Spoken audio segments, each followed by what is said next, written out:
एक घने जंगल में शेर राजा और एक भोली भाली गाय की अनोखी दोस्ती थी। शेर तो जंगल का राजा था, लेकिन उसे बहुत आलस आता था और वह शिकार करने से ज्यादा सोना पसंद करता था। दूसरी ओर गाय बहुत समझदार और चतुर थी, लेकिन थोड़ी सी डरपोक भी थी। एक दिन शेर की नींद खुली और उसे जोरों की भूख लगी। वह उठकर इधर उधर देखने लगा, लेकिन उसे कोई भी शिकार नहीं दिखा। इतने में उसने देखा कि पास में उसकी दोस्त गाय घास चर रही थी। शेर के दिमाग में एक शरारती ख्याल आया, क्यों न आज इसी को खा लिया जाए। वह धीरे धीरे गाय की तरफ बढ़ा और बोला, अरे गाय बहन, तुम कितनी अच्छी लग रही हो। तुम्हारी चमड़ी तो बड़ी चमक रही है। क्या राज है? गाय ने डरते डरते कहा। अरे महाराज, बस घास ही तो खाती हूँ। अच्छा, तो घास से ही इतनी ताकतवर हो? जरा पास तो आओ, तुम्हारी सेहत देखनी है। गाय को शेर की नीयत पर शक हुआ। महाराज, पहले मैं अपनी दादी से पूछ लूं, फिर आती हूँ।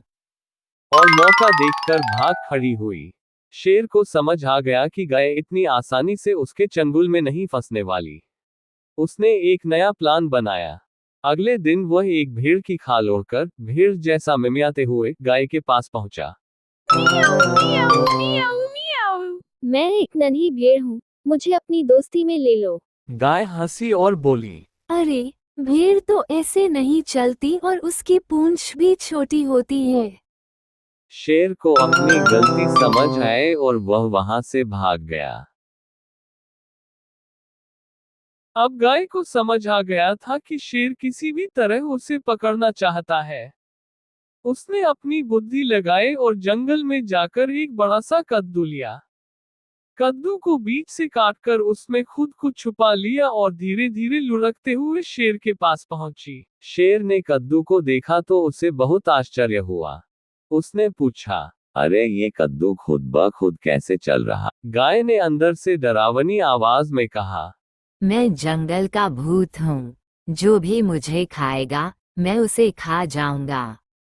शेर डर के मारे उछल पड़ा और जंगल से भाग खड़ा हुआ। इस तरह गाय ने अपनी चतुराई से खुद को बचा लिया। ये कहानी हमें सिखाती है कि बुद्धि और समझदारी से बड़े खतरा भी टाला जा सकता है।